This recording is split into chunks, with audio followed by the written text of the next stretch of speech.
아버지가 나의 작은 반지하 방에 찾아와 물으셨다. 얘야, 그 좋은 집은 놔두고 왜 여기서 고생하며 사니?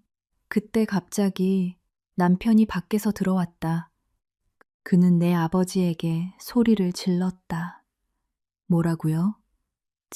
그 집은 이제 우리 엄마 명의입니다. 불만 있으시면 지금 당장 당신 딸이랑 이혼하겠습니다. 남편은 자기가 누구를 상대하고 있는지 전혀 몰랐다. 그날 이후 아버지가 하신 일은 남편과 그의 가족의 인생을 송두리째 바꿔놓았다. 이야기가 시작되기 전 이 이야기를 시청하시는 구독자분들께서는 어느 지역에서 보고 계신지 댓글로 남겨주세요. 좋아요와 구독도 잊지 마시고 이 채널이 더욱 성장하여 더 흥미로운 이야기를 전해드릴 수 있도록 응원해주세요. 낡고 녹슨 선풍기 소리가 좁은 거실의 정적을 지배했다. 반지하 방 안의 공기는 눅눅하고 답답했다. 마치 곰팡내 나는 벽이 그 안에 있는 사람을 짓누르는 듯 했다. 서하는 쿠션이 다 달아빠진 낡은 나무 의자 끝에 불안하게 앉아 있었다. 그녀의 앞에는 매우 수수한 옷차림의 중년 남성이 앉아 있었다. 그 남자는 단추가 몇 개는 헐거워진 낡은 셔츠와 색이 바래기 시작한 면바지를 입고 있었다. 그의 얼굴은 평온했지만 그 눈빛에서는 설명하기 어려운 온화함과 동시에 단호함이 뿜어져 나왔다. 그는 바로 서하의 친아버지 이강혁 회장이었다. 이 회장은 방 안을 둘러보았다. 그의 시선은 페인트가 벗겨진 벽, 군데군데 금이 간 타일 바닥, 그리고 구색만 갖춘 가구들을 훑었다. 그의 눈빛에는 혐오감이라고는 찾아볼 수 없었다. 오직 딸에게서 숨기려 애쓰는 깊은 슬픔만이 자리하고 있었다. 그는 긴 숨을 내쉬었다.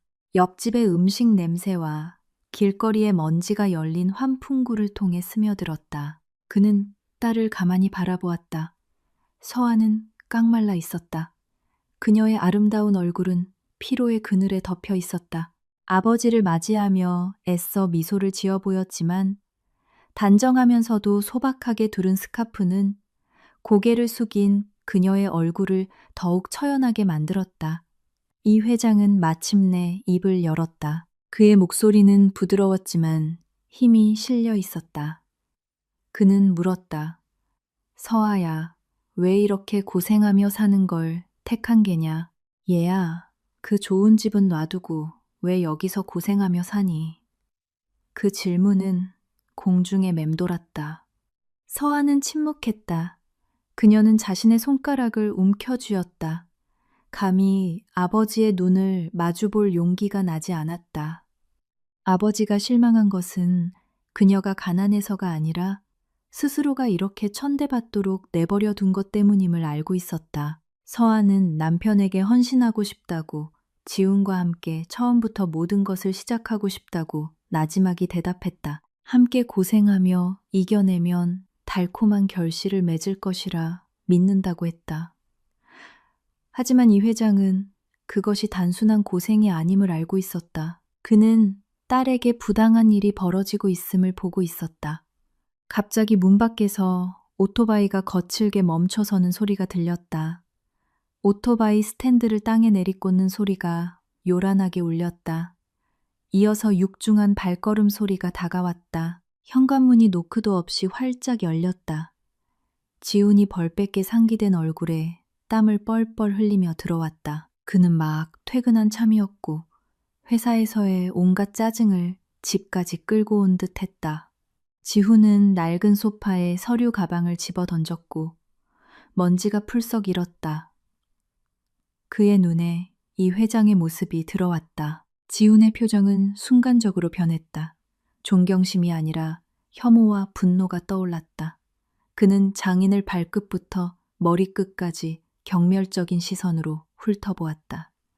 지훈에게 이 회장은 그저 아무짝에도 쓸모없고 귀찮기만 한 늙은이에 불과했다. 지훈은 눈앞의 늙은 남자가 누구인지 전혀 몰랐다. 그가 아는 것이라곤 이 장인이 단 한 번도 자신에게 돈이나 사업 자금을 준 적이 없다는 것뿐이었다. 지훈은 거칠게 코웃음을 쳤다. 그는 거칠게 넥타이를 풀며 다가왔다. 그는 퉁명스럽게 물었다. 저 늙은이가 여기서 뭐 하는 거야? 서하는 자리에서 일어나 남편을 진정시키려 애썼다. 아버지가 잠시 자신들을 보러 오신 것뿐이라고 말했다. 하지만 지우는 아랑곳하지 않았다.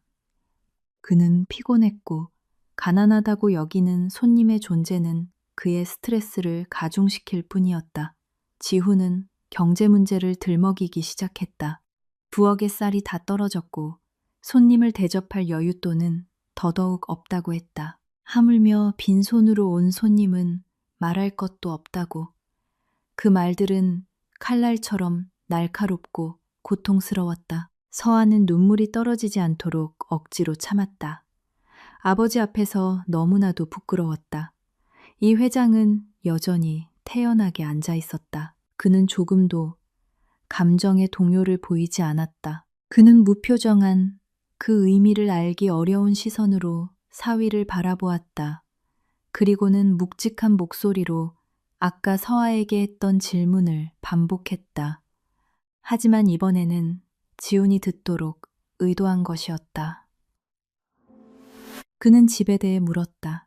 서하가 더 나은 주거 환경에서 살 권리가 있음을 넌지시 비췄다. 그 간단한 질문이 오히려 이미 들끓고 있던 지훈의 분노에 불을 지폈다. 지훈은 폭발했다. 그는 장인의 얼굴에 대고 큰 소리로 고함을 질렀다. 그의 목소리는 좁은 방을 가득 채웠고 옆집에서도 들릴 정도였다. 뭐라고요? 집? 그 집은 이제 우리 엄마 명의입니다. 불만 있으시면 지금 당장 당신 딸이랑 이혼하겠습니다. 그 말은 아무런 여과 없이 튀어나왔다. 지우는 기세등등했다. 그는 서하를 완전히 지배하고 있다고 느꼈다. 그는 불과 몇 달 전 서하를 구슬려 부동산 권리 이전 서류에 서명하게 했다. 종합부동산세를 피하기 위해서라는 등 서하의 눈먼 사랑이 믿게 만든 온갖 그럴듯한 거짓말을 동원해 그의 어머니인 김 여사 명의로 돌려놓은 것이었다. 이혼이라는 위협에 서하는 움찔했다. 그녀의 몸이 심하게 떨렸다. 지훈이 아버지 앞에서 감히 그 무서운 말을 내뱉을 줄은 상상도 못했다. 서하는 지훈의 팔을 잡고 그런 말은 하지 말라고 애원했다. 하지만 지훈은 아내의 손을 거칠게 뿌리쳤다. 그는 이 회장의 얼굴을 손가락으로 가리켰다. 그는 서하의 가족이 가져온 가난에 진절머리가 난다고 말했다. 그는 서하와 그녀의 아버지를 기생충 취급했다. 지훈은 자신이 지금 대한민국 재계 서열의 절반을 차지하는 빌딩의 소유주 얼굴에 손가락질하고 있다는 사실을 몰랐다. 고함이 못던 후 잠시 정적이 흘렀다. 이 회장은 천천히 자리에서 일어났다. 그는 느리고 위험 있는 동작으로 낡은 셔츠를 정돈했다.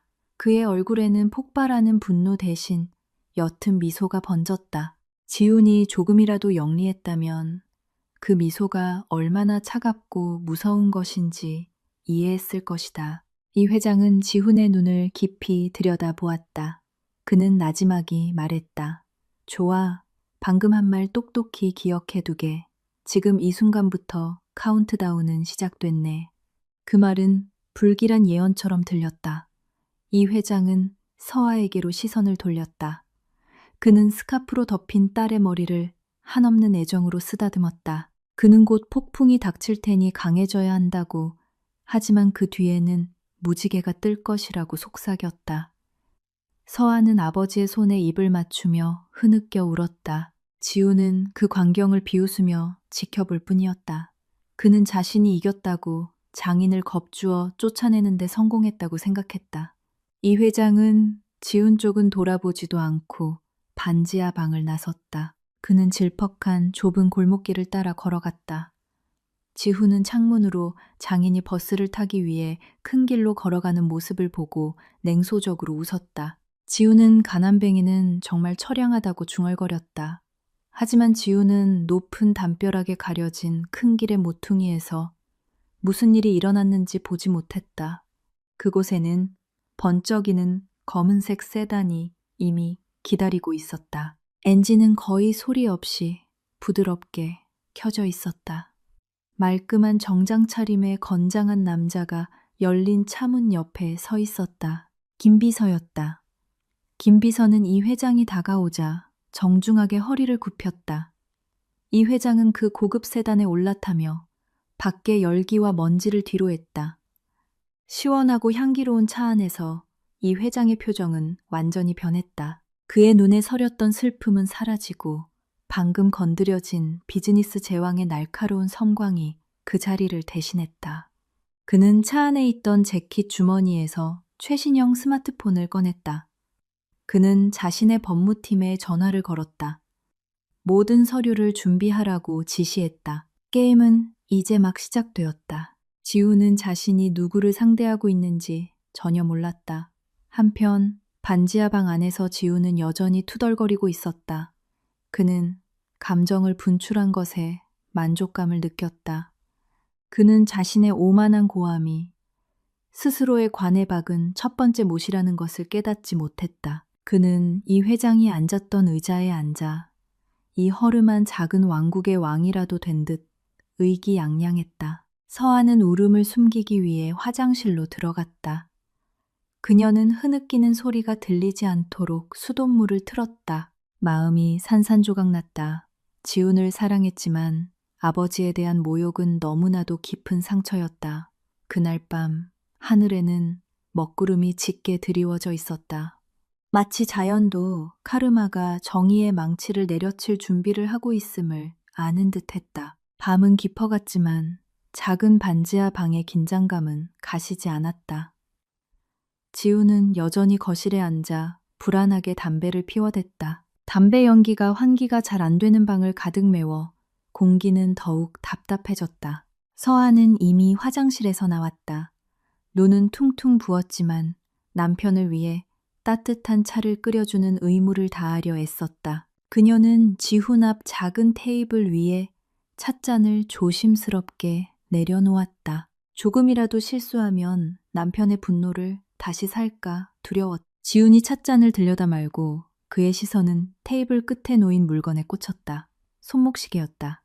가죽줄이 가장자리에서 살짝 벗겨진 오래된 시계였다. 시계 유리는 흐릿해 보였다. 그것은 이 회장이 아까 떠날 때 두고 간 시계였다. 지우는 그 시계를 거칠게 집어들었다.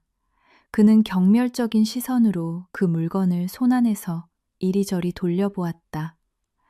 그는 장인이 이 고물을 일부러 버리고 갔다고, 자기가 버리도록 남겨두고 갔다고 생각하며 코웃음을 쳤다. 지우는 서아를 불렀다. 그는 왜 그녀의 아버지가 집에 쓰레기를 남기고 갔냐고 따졌다. 서아는 서둘러 다가와 지훈의 손에 들린 아버지의 시계를 보았다. 그녀는 정중하게 시계를 달라고 잘 보관했다가 나중에 돌려드리겠다고 말했다. 서아는 그 시계가 아버지에게 매우 소중하다는 것을 알고 있었다. 가격 때문이 아니라 그녀가 어릴 때부터 아버지가 항상 차고 다니시던 애장품이었기 때문이다. 하지만 지우는 주려하지 않았다. 그는 짜증이 났다. 이유 없는 분노에 휩쓸린 지훈은 갑작스러운 충동으로 그 손목 시계를 타일 바닥에 내동댕이 쳤다. 고통스러운 충격음이 울려 퍼졌다. 시계 유리는 산산조각 났고 시침과 분침은 떨어져 나갔으며 가죽줄은 끊어졌다. 서아는 숨죽여 비명을 질렀다. 그녀는 곧바로 무릎을 꿇고 떨리는 손으로 시계 파편들을 주워 모았다. 눈물이 다시 흘러내렸다. 지훈이 어떻게 아버지의 물건에 이토록 잔인할 수 있는지 이해할 수 없었다. 지훈은 경멸적으로 웃었다. 그는 그런 고물시계는 특별 대우를 받을 가치가 없다고 말했다. 그는 심지어 남은 조각들을 쓸어서 앞 쓰레기통에 버리겠다고 위협했다. 지훈은 자신이 방금 부순 시계가 세계적인 시계학의 걸작이라는 것을 몰랐다. 그것은 남대문 시장에서 파는 중고 시계가 아니었다. 그것은 한정판으로 제작된 복잡한 무브먼트를 가진 수집가용 시계였으며 그 가치는 지훈이 지금 살고 있는 집 수백 채와 맞먹었다. 이 회장이 눈에 띄지 않도록 일부러 낡아 보이게 뒀을 뿐이었다. 하지만 전문가의 눈에는 그 시계는 보물이었다. 서아가 시계 파편을 다 줍기도 전에 현관문이 다시 열렸다. 이번에는 인사도 노크도 없었다. 화려한 옷차림에 과도한 금 장신구를 한 중년 여성이 거만하게 들어섰다. 바로 지훈의 어머니 김 여사였다. 그녀의 얼굴은 두꺼운 화장으로 덮여 있었지만 그 아래의 증오, 어린 주름을 감추지는 못했다. 그녀는 혐오스러운 눈빛으로 반지하 방을 둘러보았다. 마치 동물의 우리에 들어온 것 같은 표정이었다. 지우는 즉시 일어나 어머니를 맞이했다. 방금 전 서아에게 사납던 얼굴은 온데간데 없고 이제는 상냥하고 순종적인 아들의 얼굴로 변했다. 김 여사는 바닥에 무릎 꿇고 쓰레기를 줍고 있는 서아에게는 눈길도 주지 않았다. 그녀는 곧장 주인이 앉는 의자에 앉아 값비싼 핸드백을 테이블 위에 올려놓았다. 그녀는 가방에서 서류 봉투 하나를 꺼냈다. 귀에 거슬리는 앙칼진 목소리로 김 여사는 온 목적을 밝혔다. 그녀는 집문서를 가져왔다고 했다. 이 반지하 방이 아니라 원래 서아의 것이어야 할 그 고급 빌라의 등기권리증이었다. 서아의 저축으로 산 집이었지만 지훈의 이름으로 등기했다가 다시 김 여사의 명의로 이전한 집이었다. 김 여사는 그 집이 이제 완전히 자신의 소유가 되었다고 큰 소리로 선언했다. 그녀는 서아처럼 가난하고 무례한 집안의 며느리는 질색이라고 말했다. 그녀는 서아가 지훈의 커리어에 짐만 된다고 비난했다. 김 여사는 서아가 불운을 가져온다고 지훈을 부추겼다. 줏대 없는 아들 지훈은 어머니의 말 한마디 한마디에 고개를 끄덕이며 동의했다. 그는 정당성을 부여받는 기분이었다. 그는 서아를 내쫓는 것이 성공으로 가는 올바른 길이라고 느꼈다.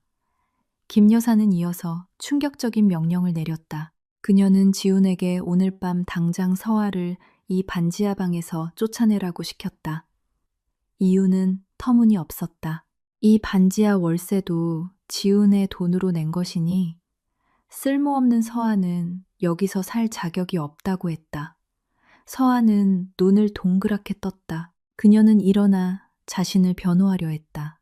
지난달 월세는 지훈의 월급이 어머니의 생활비로 다 나가버려서 서아의 남은 저축으로 냈다는 사실을 상기시켰다. 하지만 김 여사와 지훈 앞에서는 사실이 통하지 않았다. 김 여사는 오히려 더 큰 소리로 서아가 계산적이고 남편에게 헌신적이지 않다며 비난했다. 그녀는 서아를 불효한 아내라고 불렀다. 어머니에게 꼼짝 못하는 지훈은 결국 그 미친 명령을 따랐다. 그는 출입구를 가리키며 서아에게 나가라고 했다. 그는 최대한 빨리 이혼 서류를 처리하겠다고 말했다. 서아는 믿을 수 없다는 눈으로 남편을 바라보았다.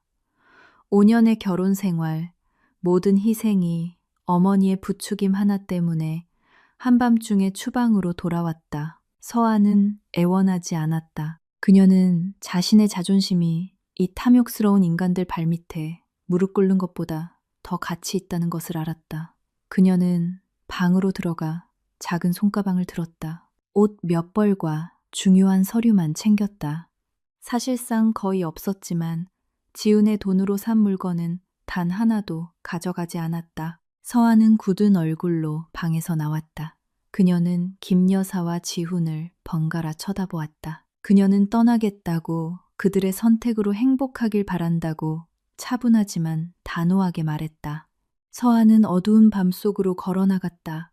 아까부터 흐렸던 하늘은 마침내 거센 비를 쏟아냈다. 서아는 우산도 없이 걸었다. 빗물이 그녀의 몸과 스카프를 적셨고 뺨을 타고 흐르는 눈물을 감춰주었다. 그녀는 그 반지하 방에서 그동안 지켜왔던 지옥 같은 삶에서 멀어져 갔다. 길모퉁이 한적한 버스 정류장에 멈춰섰다. 추위에 떨리는 손으로 젖은 옷 속에서 휴대폰을 꺼내 오랫동안 도움을 청하지 않았던 번호 하나를 눌렀다. 한편 반지하 방 안에서는 김 여사와 지훈이 만족스러운 웃음을 터뜨렸다. 그들은 쓰레기를 버렸다고 생각했다. 지우는 다시 자리에 앉았고 그의 시선은 서아가 미처 다 치우지 못한 채 바닥에 널브러진 시계 파편에 다시 꽂혔다. 시계 뒷면에 일부가 떨어져 나가 있었는데 거기에는 작은 각인과 일련 번호, 그리고 아주 작지만 선명하게 쓰인 브랜드명이 보였다. 호기심이 지훈을 자극했다. 그는 그 작은 금속 조각을 집어들었다. 그는 휴대폰을 꺼내 거기에 적힌 브랜드명과 일련 번호를 인터넷 검색 엔진에 입력했다. 휴대폰 화면에 검색 결과가 떴다. 지훈의 눈이 휘둥그레졌고 입이 떡 벌어졌다. 입에 물고 있던 담배가 바닥으로 떨어졌다. 휴대폰 화면에는 그가 방금 부순 시계와 똑같은 사진이 떠 있었다. 기사 제목은 이랬다. 희귀걸작 시계, 수십억 원의 낙찰. 지훈은 가격의 숫자를 몇 번이고 다시 읽었다. 0이 너무 많았다. 그는 피가 솟는 듯한 느낌을 받았다. 심장이 가슴을 찢을 듯이 세차게 뛰었다. 그는 바닥에 흩어진 유리 조각과 시계 부품들을 보았다. 지훈은 극심한 공포에 휩싸였다. 그는 무릎을 꿇고 떨리는 손으로 시계 조각들을 다시 맞추려고 애썼다. 식은땀이 관자놀이를 타고 흘러내렸다. 아들의 이상한 행동을 본 김 여사가 물었다. 왜 그러니? 지훈은 대답할 수 없었다. 목이 꽉 막혔다. 그는 방금 자신의 온 가족의 자존심을 칠 대 손까지 살 수 있는 가치의 물건을 박살낸 것이었다. 두려움이 그의 척추를 타고 기어오르기 시작했다. 만약 장인이 이런 시계를 가지고 있다면, 그렇다면 아까 그 촌스러운 늙은이는 도대체 누구란 말인가? 그 질문이 망치처럼 지훈의 머리를 내리쳤다. 밖에서는 비가 더욱 거세게 내렸다. 마치 이제 막 시작된 지훈의 어리석음을 비웃기라도 하듯이 아침 햇살이 제대로 닫히지 않은 반지하 창문 틈으로 스며들어 시체처럼 창백한 지훈의 얼굴을 비췄다. 그는 뜬 눈으로 밤을 새웠다. 그의 눈은 충혈되고 퉁퉁 부었으며 다크서클이 짙게 내려앉아 살아있는 시체처럼 보였다. 밤새도록 그는 집 앞 쓰레기통을 뒤지며 어젯밤 내동댕이 쳤던 손목시계의 남은 조각들을 찾았다. 하지만 이상하게도 그 조각들은 흔적도 없이 사라졌다. 톱니바퀴도 유리 조각도 심지어 가죽줄까지도 없었다. 지훈은 미칠 것 같았다. 그는 자신의 정신 상태를 의심하기 시작했다. 어젯밤 인터넷에서 본 정보가 잘못된 것이었을까? 아니면 그가 잠시 한눈판 사이에 누군가 몰래 가져간 것일까? 공포가 그를 덮쳤다. 만약 그 시계가 정말 진품이고 장인이 손해배상을 청구한다면 지훈은 100년을 일해도 갚을 수 없다는 것을 알았다. 비틀거리는 걸음과 혼란스러운 생각으로 지훈은 억지로 회사에 출근했다. 할부로 산 오토바이를 타고 가는 내내 그는 최악의 시나리오를 상상했다. 회사의 로비에서 경찰이 그를 기다리고 있거나 최근 나빠진 업무 성과 때문에 해고 통지서가 책상 위에 놓여 있을 것이라고 생각했다. 사무실 건물에 도착한 지훈은 다른 사람들의 시선을 피하며 고개를 숙이고 걸었다. 경비원을 볼 때마다 심장이 세차게 뛰었다. 그들이 자신을 끌어낼까봐 두려웠다. 그가 비좁은 자기 자리에 막 앉았을 때 책상 위에 전화기가 요란하게 울렸다. 수화기 너머로 사장 비서의 목소리가 들려왔다. 당장 맨 위층의 CEO실로 오라는 명령이었다. 증거떠 옆여 식은땀이 지훈의 등을 타고 흘러내렸다. 내 인생은 끝이다 라고 그는 생각했다. 떨리는 무릎으로 그는 임원용 엘리베이터를 탔다. 엘리베이터 문이 열리자 그가 거의 밟아본 적 없는 두꺼운 카펫이 깔린 고급스러운 복도가 나타났다. 그는 땀에 젖은 손으로 사장실 문을 두드렸다. 안에서 들어오라는 묵직한 목소리가 들렸다. 그 차가운 방 안에서 사장은 큰 책상 뒤에 앉아 지훈을 날카로운 눈으로 쳐다보고 있었다. 지훈은 고개를 숙이고 욕설이나 해고 통지를 받을 준비를 했다. 그는 머릿속으로 변명거리를 짜맞추고 심지어 무릎 꿇고 용서를 빌 준비까지 했다. 그러나 다음에 일어난 일은 지훈을 어안이 벙벙하게 만들었다. 사장이 자리에서 일어나 활짝 웃으며 손을 내밀었다. 그는 지훈에게 축하한다고 말했다. 회사가 대대적인 구조조정을 하고 있으며 도심의 주요 지점을 이끌 야심찬 젊은 인재가 필요하다고 했다. 지훈이 운영과 재정에 대한 전권을 가진 신임 지점장으로 발탁되었다는 것이었다. 지훈은 얼어붙었다. 그의 뇌가 이 정보를 처리하는데 몇 초가 걸렸다. 해고는커녕 승진이라니. 월급은 3배로 올랐다. 거기에 법인 차량과 각종 수당까지 추가되었다. 어젯밤부터 지훈을 짓누르던 두려움은 순식간에 사라지고 취할 듯한 희열의 파도가 밀려왔다. 그는 불타는 열정으로 사장의 손을 잡았다. 마음속으로 그는 자신의 두려움을 비웃었다. 역시 자신은 대단했다. 행운이 자신에게 오고 있었다. 그 손목시계에 대해서 지훈은 자신의 마음을 진정시키기 위해 스스로 결론을 내렸다. 분명 가짜였을 것이다. 이강혁 회장 같은 가난한 늙은이가 수십억 원짜리 진품을 가지고 있을 리가 없다. 그건 분명 일반인의 눈을 속이는 최고급 모조품이었을 것이다. 지훈은 잠시나마 두려워했던 자신이 바보 같다고 느꼈다. 그는 다시 가슴을 폈다. 그의 오만함은 이전보다 더 커져서 돌아왔다. 사장실을 나온 지훈은 구름 위를 걷는 기분이었다. 그는 신이 나서 김 여사에게 전화를 걸었다. 기쁜 소식을 전했다. 전화기 너머 김 여사는 환호성을 지르며 아들이 대단하다고 칭찬했고 서아를 쫓아낸 결정이 복을 부르는 문을 열었다고 더욱 확신했다. 김 여사에 따르면 서아는 그동안 지훈의 커리어를 막는 불운의 상징이었다. 지훈은 전적으로 동의했다. 그는 자유롭고 강력해진 기분이었다. 그날 오후 그는 동료들에게 비싼 레스토랑에서 점심을 샀다. 최고의 메뉴와 가장 비싼 신선한 주스를 주문하며 자신의 새로운 직책을 거만하게 과시했다. 그 승진 후 며칠이 지나 지훈은 지점의 재정을 완전히 장악하기 시작했다. 거액의 회사 운영 자금이 이제 그의 손끝에 달려 있었다. 결코 만족할 줄 모르는 김 여사가 투덜거리기 시작했다. 그녀는 서아에게서 빼앗은 그 고급 빌라의 인테리어가 촌스럽다고 불평했다. 바닥 대리석을 바꾸고 수입 크리스털 샹들리에를 사고 사교 모임 친구들에게 자랑할 수 있도록 새로운 수영장을 만들고 싶어 했다. 필요한 비용은 엄청났고 승진한 지훈의 월급을 훨씬 뛰어넘는 금액이었다. 처음에는 지훈도 망설였지만 악마의 속삭임과 성공한 효자로 칭찬받고 싶은 욕망이 이성을 마비시켰다. 그는 허술해 보이는 회사의 재무 시스템에서 허점을 보았다. 지점 리모델링 비용이나 마케팅 비용으로 잠시 돈을 빌리고 연말 보너스가 나오면 갚으면 될 것이라고 생각했다. 별 생각 없이 지훈은 허위 지출 결의서에 서명했다.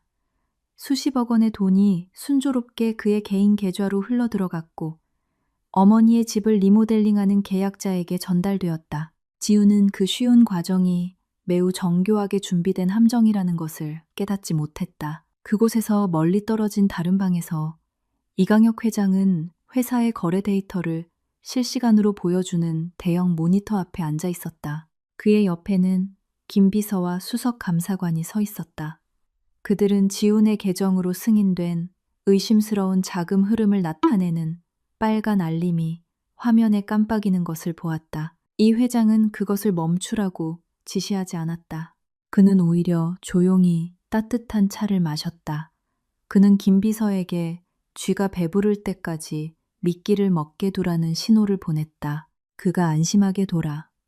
그가 꿈의 궁전을 짓게 둬라. 더 높이 날아오를수록 추락할 때 더 산산조각 날 테니까. 모든 거래 증거는 기록되어 언제든 터뜨릴 수 있는 시한폭탄으로 차곡차곡 저장되었다. 지훈은 자신의 모든 오만함으로 자신이 왕좌를 짓고 있다고 착각하며 매우 부지런히 자신의 무덤을 파고 있었다. 2주가 지나고 이제 김 여사와 지훈이 사는 고급 빌라의 리모델링이 끝났다. 그 집은 눈부시게 화려했고 그 고급 주택단지의 다른 집들보다 훨씬 더 눈에 띄었다. 기둥은 과도한 금박으로 덮여 있었고 촌스러운 사자상이 대문을 장식했으며 거대한 크리스털 샹들리에가 거실에 매달려 있었다. 큰 길에서도 뚜렷하게 보였다. 김 여사는 이제 자신이 여왕이 된 기분이었다. 그녀는 자신의 부를 세상에 과시하고 싶어 안달이 났다. 그녀는 즉시 모든 지인, 단지 내 이웃, 심지어 과거에 자신을 무시했던 오랜 친구들에게까지 새집 축하 파티 초대장을 보냈다. 파티 날 밤이 되었다. 집 앞마당은 손님들의 차로 가득 찼다. 대부분은 평범한 차였고 김 여사가 기대했던 고급차는 아니었지만 시끄러운 트로트 음악이 크게 울려 퍼졌다. 조용한 고급 주택 단지의 분위기와는 어울리지 않았지만 김 여사는 신경 쓰지 않았다. 그녀는 반짝이는 스팽글로 가득한 옷을 입고 이리저리 바쁘게 돌아다니며 턱을 치켜든 채 손님들을 맞이하고 세계적으로 뻗어나가는 아들의 사업에 대해 거짓말을 늘어놓았다. 지우는 어머니 옆에 서서 횡령한 돈으로 산 비싼 정장을 입고 공짜 음식을 위해 온 사람들의 거짓 칭찬을 즐기며 자랑스럽게 미소 지었다. 파티의 쉔사 속에서 택시 한 대가 대문 앞에 멈췄다. 문이 열리고 몇몇 손님들을 침묵하게 만든 한 여성이 내렸다. 서아였다. 그녀는 소란을 피우러 온 것이 아니라 지훈이 법적 절차를 신속히 진행할 수 있도록 집의 원본 서류와 이혼 합의서를 빨리 가져오라고 계속해서 문자로 괴롭혔기 때문에 온 것이었다. 서아는 수수하지만 매우 품이 있는 모습이었다. 그녀는 아름답게 떨어지는 긴 원피스와 가슴을 단정하게 덮는 스카프를 두르고 있었다. 몸에는 어떤 장신구도 없었지만 그녀의 평온한 아우라는 금으로 치장한 김 여사보다 훨씬 더 빛나 보였다. 서아의 등장을 본 김 여사의 얼굴이 굳어졌다. 그녀는 전 며느리에게 큰 걸음으로 다가가 일부러 손님들이 듣도록 목소리를 높였다. 그녀는 모욕적인 말로 서아를 맞이했다. 먹을 돈이 없어서 남은 음식을 구걸하러 왔냐고 물었다. 손님들은 수군거렸다. 일부는 안타까운 눈으로, 다른 일부는 김 여사의 말에 선동되어 냉소적인 눈으로 쳐다보았다. 지훈도 다가와 조금의 죄책감도 없이 그녀가 가져온 서류를 재촉하며 경멸적인 시선으로 서아를 쳐다보았다. 서아는 침착하게 가져온 서류 봉투를 건넸다. 그녀는 모든 일을 끝내고 이 가족과 더 이상 어떤 관계도 맺고 싶지 않다고 조용히 말했다. 하지만 김 여사는 서아를 바닥까지 망신 주지 않고는 만족할 수 없었다. 그녀는 서류 봉투를 빼앗고는 일부러 기름진 음식이 담긴 접시를 서아의 발 쪽으로 떨어뜨렸다. 끈적한 소스가 서아의 원피스 끝자락을 더럽혔다. 김 여사는 교활하게 웃으며 실수인 척했다. 그리고는 명령조로 서아에게 그 오물을 닦으라고 시켰다. 그녀는 심지어 뒤쪽 주방을 가리키며 서아 같은 가난한 여자가 있을 곳은 이 화려한 거실이 아니라 설거지하는 곳이라고 말했다. 지우는 어머니가 서아를 그렇게 대하는 것을 그저 지켜볼 뿐이었다. 그는 심지어 작게 웃으며 서아가 예전에 자신들에게 대들었으니 벌을 받아 마땅하다고 생각했다. 서아는 긴 숨을 내쉬며 가슴속의 격동을 억눌렀다. 그녀는 마지막으로 지훈의 눈을 바라보며 한때 사랑했던 남자의 남은 양심을 찾으려 했다. 하지만 그녀는 공허함과 오만함만을 발견했을 뿐이다. 서아가 더 이상 굴욕을 당하지 않기 위해 돌아서려던 순간 갑자기 분위기가 험악해졌다. 거실의 거대한 크리스털 샹들리에가 한두 번 깜빡이더니 완전히 꺼졌다. 거실뿐만 아니라 집안의 모든 불이 꺼졌다. 음악이 갑자기 멈췄다. 어둠이 파티를 삼켰다.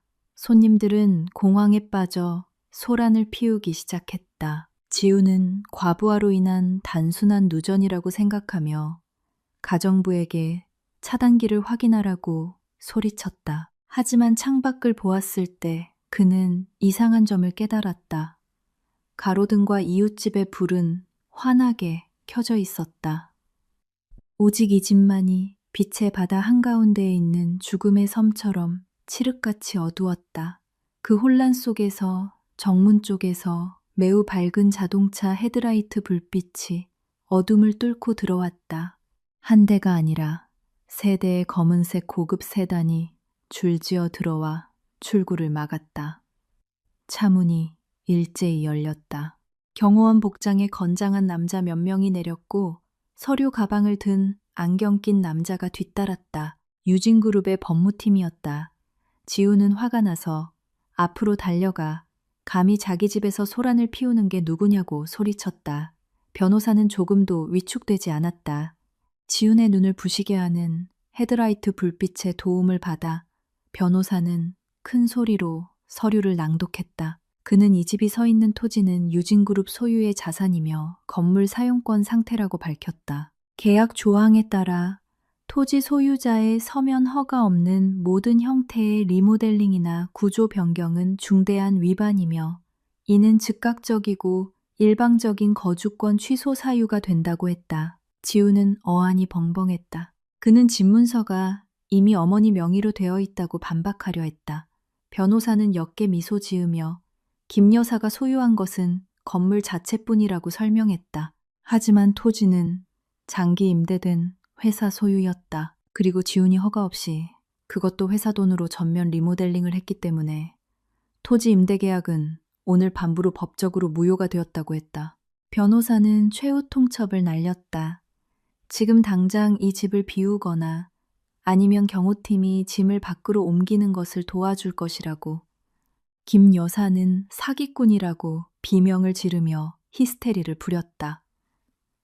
그녀는 변호사에게 달려들려 했지만 경호원들에게 제지당했다. 방금 전까지 아첨하던 초대 손님들은 이제 법 집행관과 건장한 남자들의 등장에 겁을 먹고 슬금슬금 물러나기 시작했다. 손님들은 하나둘씩 재앙으로 변한 파티를 떠났다. 서한은 여전히 그곳에 서 있었다. 어둠의 그림자 아래에서 카르마가 매우 신속하게 작동하는 것을 지켜보며 그녀는 잿빛이 된 지훈을 보았다. 그의 몸은 추위 때문이 아니라 그를 덮친 현실의 공포 때문에 심하게 떨리고 있었다. 김비서가 차 한 대에서 나와 서아에게 다가갔다. 그곳 사람들의 대우와는 대조적으로 매우 정중한 태도로 김비서는 서아를 차 안으로 안내하며 집까지 모셔다 드리겠다고 했다. 지우는 그 광경을 보았다. 그가 예전에 대리운전 기사라고 생각했던 그 충직한 비서가 이제 자신이 방금 쫓아낸 아내를 위해 고급 세단의 문을 열어주고 있었다. 지훈의 머리는 멈췄다. 도대체 무슨 일이 벌어지고 있는지 이해할 수 없었다. 그날 밤 집들이 파티는 추방의 밤으로 변했다. 날카로운 자동차 불빛 아래 지훈과 김 여사는 방금 선고를 받은 피고인처럼 서 있었다. 한편 서아는 전 남편과 시어머니를 삼키기 시작한 어둠을 뒤로하고 떠나갔다. 가정법원의 조정실 분위기는 바깥의 뜨거운 공기와 대조적으로 차갑고 딱딱했다. 지훈은 원고석에 앉아 불안하게 다리를 떨고 있었다. 이혼을 앞둔 긴장감 때문이 아니라 이 관계를 빨리 끝내고 자신이 권리라고 생각하는 것을 차지하고 싶은 조바심 때문이었다. 그의 옆에는 김 여사가 거만한 얼굴로 앉아 있었다. 그녀의 눈은 맞은편에 차분하게 앉아있는 서아를 향한 냉소적인 시선을 거두지 않았다. 서아의 곁에는 평범해 보이지만 눈빛이 날카로운 젊은 변호사가 앉아 있었다. 그날의 안건은 마지막 조정과 재산 분할이었다. 얼마 전 고급 빌라에서 쫓겨난 사건으로 이성을 잃은 지우는 이제 남은 것이라도 긁어모으려 했다. 그는 서아가 번화한 도매 쇼핑센터에 꽤 장사가 잘 되는 작은 옷가게를 가지고 있다는 것을 알고 있었다. 그 가게는 서아가 결혼 초부터 시작한 것이었고 지우는 그 자금의 출처를 전혀 몰랐다. 그는 서아의 저축이라고 짐작할 뿐이었다. 그동안 지우는 그 가게에 전혀 관심이 없었다. 시장 바닥 장사를 챙기는 것이 체면에 맞지 않는다고 생각했기 때문이다. 하지만 매출이 꾸준하다는 것은 알고 있었다. 조정위원 판사가 재산 분할 합의에 대해 물었다. 지우는 서론 없이 바로 요구사항을 내놓았다. 그는 보상으로 그 가게의 소유권 전체를 요구했다. 결혼 생활 동안 자신의 월급이 생활비로 많이 쓰였다는 이유를 댔다. 사실 그의 돈은 어머니의 사치스러운 생활비로 더 많이 쓰였기 때문에 명백한 거짓말이었지만 그는 그 생산적인 자산을 얻을 권리가 있다고 느꼈다. 김 여사도 분위기를 거들었다. 그동안 서아가 얹혀 살았으니 그 정도는 당연한 보상이라고 큰 소리로 속삭였다. 서아의 변호사가 정중한 어조로 말을 끊으려 했다. 그는 지훈에게 그 요구를 재고해보라고 상기시켰다. 가게의 소유권을 가져간다는 것은 그 자산에 붙어있는 모든 부채나 의무까지 함께 가져간다는 것을 암시했다. 하지만 그 경고는 지훈에게 마이동풍이었다. 그의 머릿속에는 오직 가게의 일일 수익으로 고급 오피스텔을 빌릴 생각뿐이었다. 단지에서 쫓겨난 후 그는 서아의 변호사를 향해 소리치며 서아가 돈줄을 잃지 않으려고 자신을 겁주려 한다고 비난했다. 서아는 알 수 없는 표정으로 지훈을 바라보았다. 그 눈빛에는 연민이 있었지만 단호함에 가려져 있었다. 그녀는 지훈에게 조용히 물었다.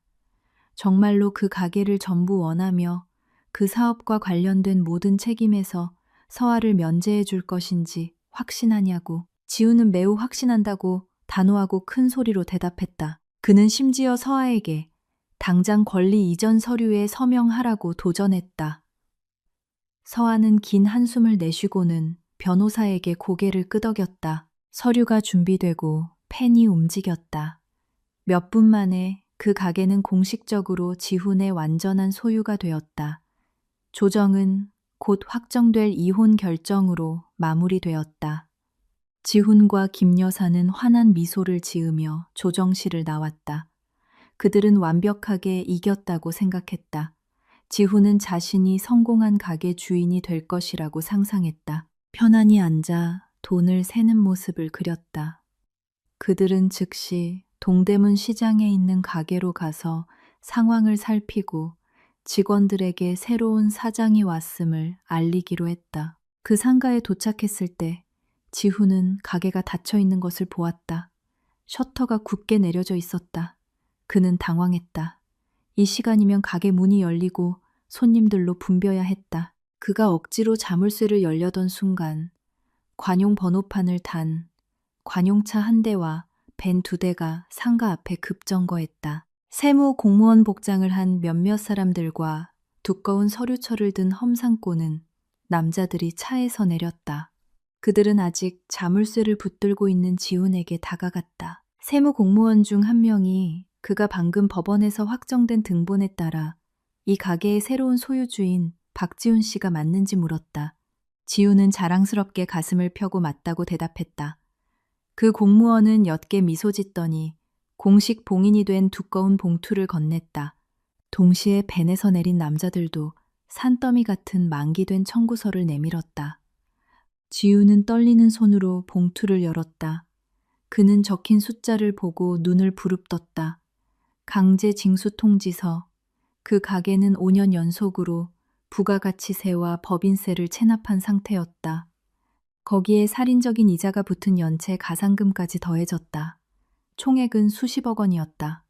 지훈이 숨을 돌릴 틈도 없이 수입 원단 업체의 채권 추심원도 목소리를 높였다. 그들은 그동안 서아의 가게에 물품을 공급한 것은 제3자가 보증하는 특별 위탁 판매 방식이었다고 설명했다. 하지만 소유권이 이전되면서 그 보증은 자동으로 소멸되었고 창고에 있는 모든 물품 대금을 오늘 당장 현금으로 갚아야 한다고 했다.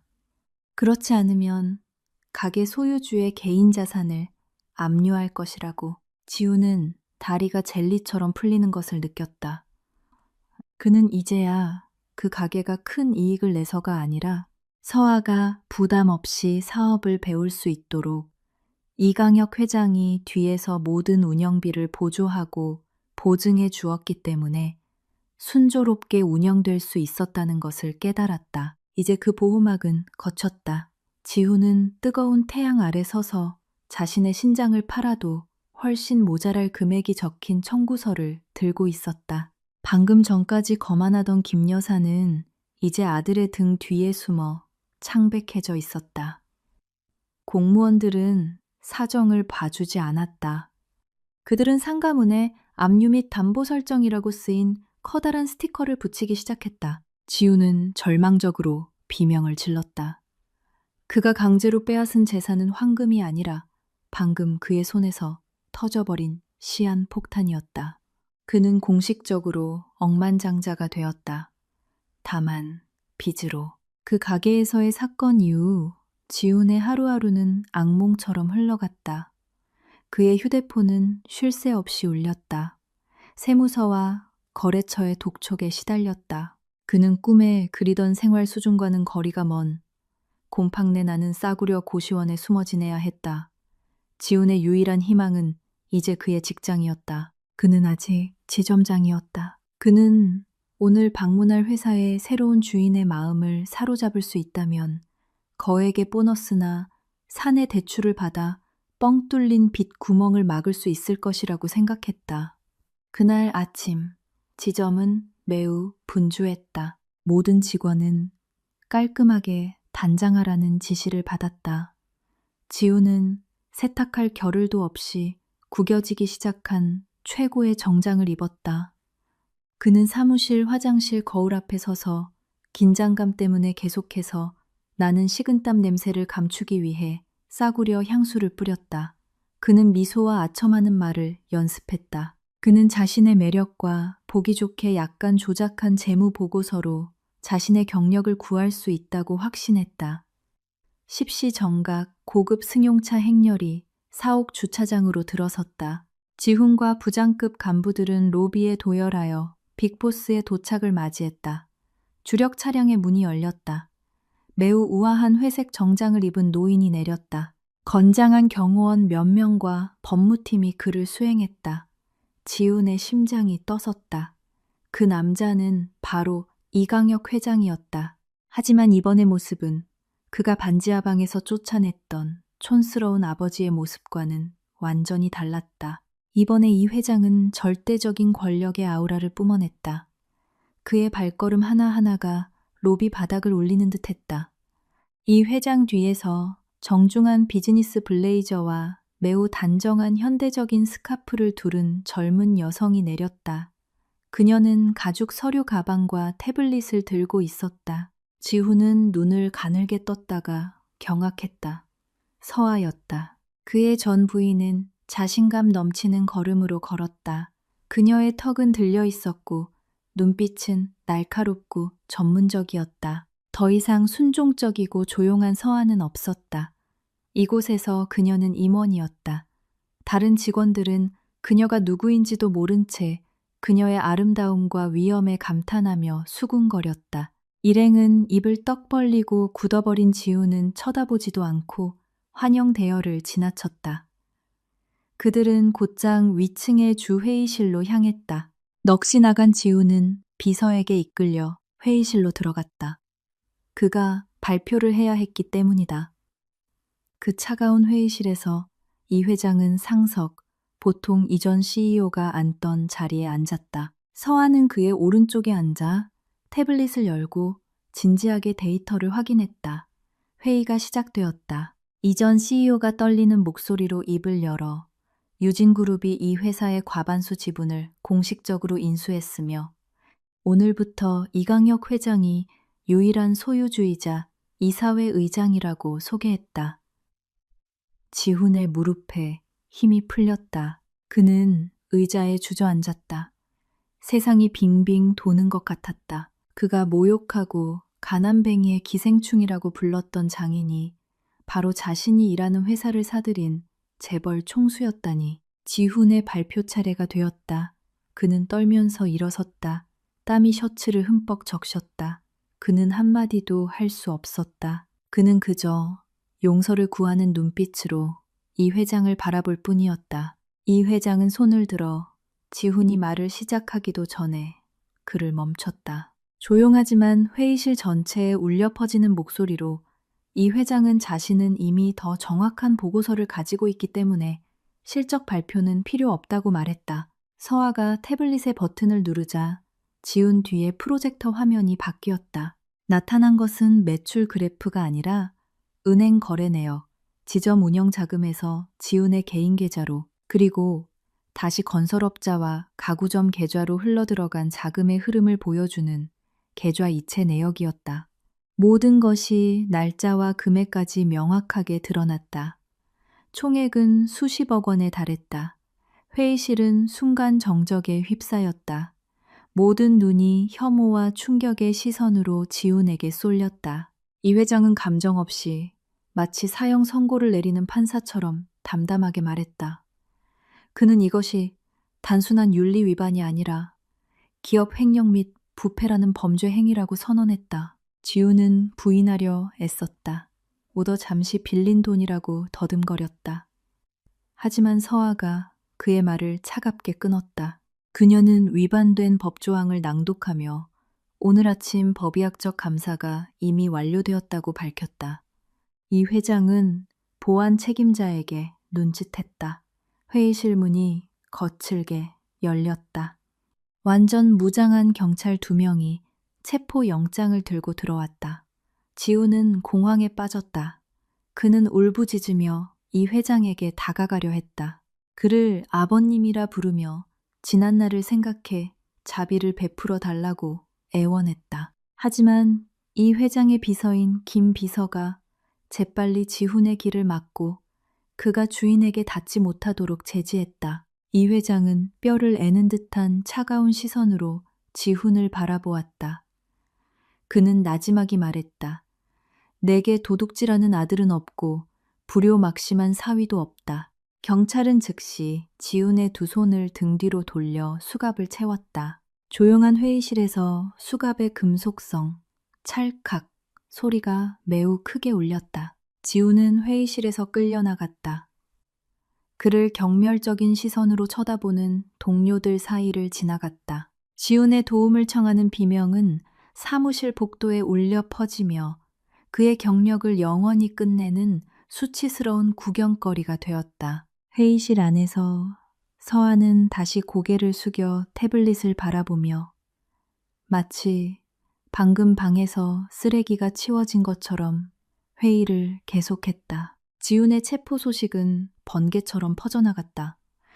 사무실뿐만 아니라 아직 연민을 가진 지훈의 동료 중 한 명의 다급한 전화를 통해 김 여사의 귀에도 들어갔다. 그러나 김 여사의 반응은 양심을 가진 인간의 상식을 완전히 벗어났다. 지금 쇠창살 뒤에 갇힌 외아들의 운명을 생각하며 히스테리컬하게 우는 대신 그 중년 여성은 전날 막 이사온 좁은 원룸에서 잠시 굳어 있었다. 그녀의 머리는 빠르게 돌아갔다. 변호사를 구하거나 아들을 면회할 방법을 찾는 것이 아니라 자신이 구할 수 있는 남은 재산을 계산하고 있었다. 그녀의 이기적인 생존 본능이 완전히 고삐를 잡았다. 그녀는 지훈을 쥐짜맨 횡령 사건이 장난이 아니라는 것을 잘 알고 있었다. 만약 경찰이 수사를 확대하면 그 자금 흐름을 추적할 것이고 그 돈의 대부분이 자신의 사치스러운 생활과 얼마 전에 집 리모델링에 쓰였다는 것이 드러날 가능성이 컸다. 그녀는 연루될까봐 두려웠다. 함께 감옥에 갈까봐 두려웠다. 떨리지만 재빠른 손길로 김 여사는 옷장을 뒤지기 시작했다. 그녀는 큰 여행 가방을 꺼내 남은 귀중품들을 챙겨 넣기 시작했다. 지난달에 산 금 장신구 몇 점, 시계, 그리고 침대 밑에 숨겨둔 현금 다발. 지훈에게서 월급 날마다 뜯어낸 돈 모두를 그녀의 가죽 핸드백에 쑤셔 넣었다. 그녀는 지훈의 옷은 단 한 벌도 챙기지 않았다. 그녀에게 지금의 지훈은 짐이었다. 아들은 실패했다. 끝났고 더 이상 돈벌이 기계로서 쓸모가 없었다. 김 여사는 뒤틀린 논리로 자신의 행동을 정당화했다. 일단 자신이 살아야 나중에 지훈을 도울 수 있다고. 하지만 마음속 깊은 곳에서는 그저 이 문제로부터 최대한 멀리 도망치고 싶을 뿐이었다. 그녀는 이 문제에 대해 전혀 모르는 먼 친척이 있는 다른 섬으로 도망쳐 가져온 남은 재산으로 새 삶을 시작할 작정이었다. 떠나기 전 김 여사는 오랜 지인에게 연락했다. 예전에 가짜 사교계 모임에서 자주 만났던 라미라는 여자였다. 라미는 뒷세계에 인맥이 넓고 흔적 없이 사라지고 싶어하는 사람들을 종종 돕는 것으로 알려져 있었다. 전화 통화에서 라미는 매우 동정적인 태도를 보이며 기꺼이 돕겠다고 했다. 라미는 오늘 오후에 다른 섬으로 가는 VIP급 배표를 약속했다. 작은 조건 하나를 걸고 라미는 김 여사에게 목적지 항구에 있는 자신의 친척에게 줄 선물 꾸러미 하나를 가져다 달라고 부탁했다. 라미는 그것이 귀한 한약재와 전통약재 꾸러미일 뿐이며 깨지기 쉬워 일반 택배로는 보내기 어렵다고 둘러댔다. 그 대가로 라미는 김 여사의 모든 여비를 부담하고 추가 용돈까지 주겠다고 했다. 돈이라면 눈이 뒤집히는 김 여사는 별 생각 없이 그 제안을 수락했다. 그녀는 이 위급한 순간에도 행운의 여신이 자신의 편이라고 느꼈다. 만남은 항구로 가는 길가의 한 다방에서 이루어졌다. 라미가 와서 표와 갈색 테이프로 꼼꼼하게 포장된 꽤 무거운 손가방을 건넸다. 김 여사는 아무 의심 없이 그것을 받았다.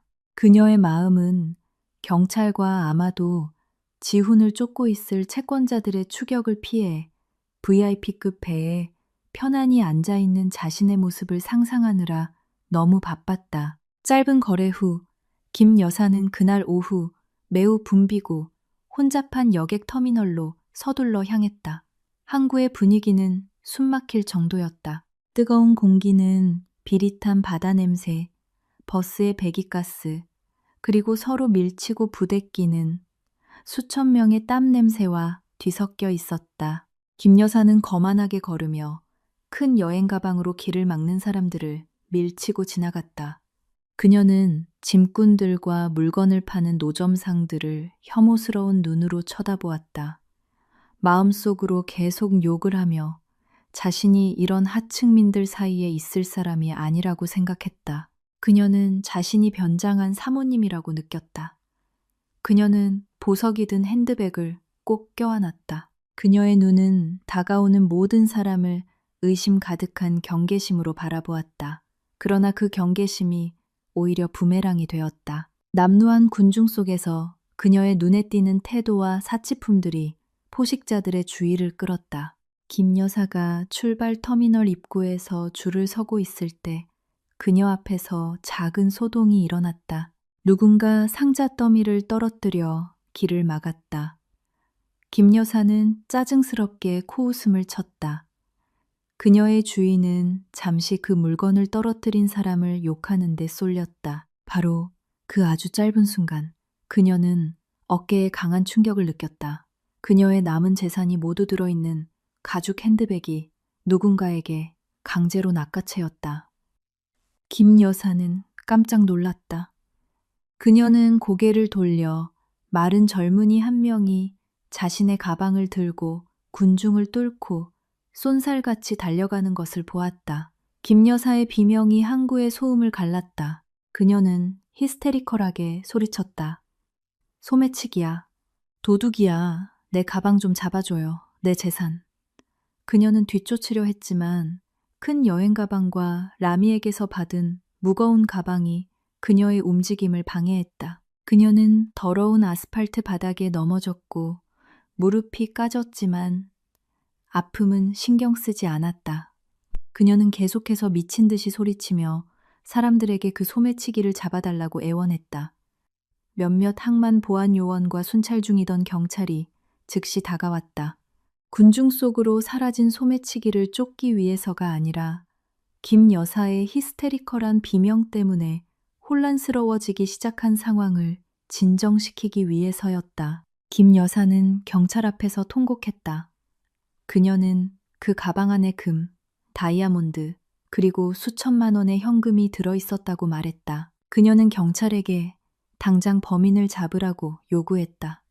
경찰은 그녀를 진정시키고 공식적인 신고를 위해 보안 초소로 가자고 했다. 숨을 헐떡이며 머리는 헝클어지고 옷은 길바닥 먼지로 더러워진 채 김 여사는 여행 가방과 라미의 가방을 끌고 초소로 향했다. 에어컨이 나오는 초소 안에서 경찰은 그녀의 신원과 여행 목적을 묻기 시작했다. 표준 절차에 따라 조사가 이루어졌다. 경찰은 사건 당시 그녀가 소지하고 있던 물품을 증거로 기록하기 위해 모든 짐을 열어보라고 요구했다. 처음에는 김 여사가 사생활을 이유로 거절했지만 경찰은 완강했다. 마지못해 그녀는 옷가방을 열었다. 이상한 점은 없었다. 그러자 경찰이 그녀가 바닥에 내려놓은 갈색 테이프로 감긴 손가방을 가리켰다. 경찰이 내용물이 무엇인지 물었다. 김 여사는 친구가 맡긴 한약재와 약재일 뿐이라고 자신 있게 대답했다. 너무 꼼꼼하게 포장된 꾸러미를 의심한 경찰은 열어봐도 되겠냐고 물었다. 한 경찰관이 커터 칼을 들고 두꺼운 테이프층을 갈랐다. 포장이 열리자 경찰의 얼굴이 굳어졌다. 그 안에는 약병이나 약재 꾸러미가 아니라 흰 가루가 든 봉지들과 투명 비닐에 포장된 수천 개의 형형색색 알약들이 들어있었다. 특유의 화학 약품 냄새가 즉시 퍼져나왔다. 그것은 엄청난 양의 마약이었다. 소유자를 종신형이나 사형에 처하게 할 만큼 충분한 양이었다.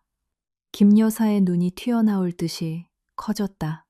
그녀의 얼굴은 순식간에 핏기가 가셨다. 마치 몸의 모든 피가 빠져나가는 듯 했다. 그녀는 공황 상태에 빠져 고개를 저으며 등이 벽에 부딪힐 때까지 몇 걸음 물러섰다. 그녀는 자기 것이 아니라고, 라미의 것이라고, 자기는 함정에 빠졌다고 소리치며 부인했다. 하지만 경찰은 그녀의 부인을 신경 쓰지 않았다. 물적 증거가 그녀의 손에 있었다. 그녀가 그것을 운반했고 경찰이 그 자리에서 전화를 걸었을 때 갑자기 연락이 두절된 라미의 존재를 증명할 수 없었다. 라미는 희생시킬 어리석은 운반책을 찾는 조직의 가명일 뿐이었고 탐욕스러운 김 여사는 완벽한 표적이었다. 그 순간 김 여사의 신분은 소매치기 피해자에서 거물급 마약 밀매 용의자로 바뀌었다. 경찰은 즉시 그녀의 손에 수갑을 채웠다. 김 여사는 발버둥치며 지훈의 이름을 부르고 이미 죽은 남편의 이름을 부르고 심지어 서아의 이름을 부르며 도와달라고 소리쳤다. 그녀의 눈물은 번진 화장과 뒤섞여 그녀를 처량한 광대처럼 보이게 만들었다. 카르마는 가장 잔혹한 방식으로 그녀를 찾아왔다. 그녀는 고통받는 아들을 버리고 도망치려 했다. 하지만 이제 그녀는 훨씬 더 깊고 어두운 구렁텅이로 빠졌다. 재산은 소매치기 당했고 자유는 빼앗겼으며 이제는 사형의 위협에 직면했다. 차가운 취조실에서 김 여사는 자신이 직접 만든 파멸의 무게를 감당하지 못하고 결국 기절하고 말았다.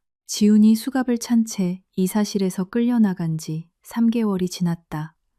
지훈에게는 3세기처럼 느껴진 3개월이었다. 구치소에서의 생활은 그가 상상조차 해본 적 없는 지옥이었다. 지훈은 닭 서리범부터 조폭까지 다양한 범죄자들과 함께 비좁은 감방에 수감되었다.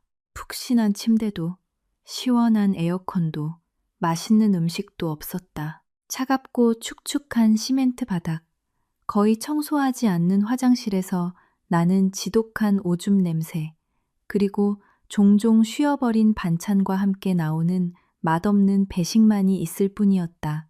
하지만 육체적 고통은 그가 겪는 정신적 고통에 비하면 아무것도 아니었다. 감옥 안의 권력 서열은 잔혹했다. 전직 엘리트 직장인이라는 신분과 초반에 남아있던 오만함으로 입소한 지훈은 즉시 기존 수감자들의 좋은 먹잇감이 되었다. 그의 오만함은 무자비하게 짓밟혔다. 예전에 부하 직원을 호통치고 서아에게 막말을 하던 그는 이제 감방장의 시중을 드는 신세가 되었다. 그는 문신을 한 조폭의 발을 주무르고 다른 수감자들의 빨래를 하고 맨손으로 화장실을 청소해야 했다. 그가 저항하거나 거부할 때마다 감시 카메라가 닿지 않는 감방구석에서 주먹과 발길질이 그의 몸에 쏟아졌다. 그의 몸은 이제 깡말랐다.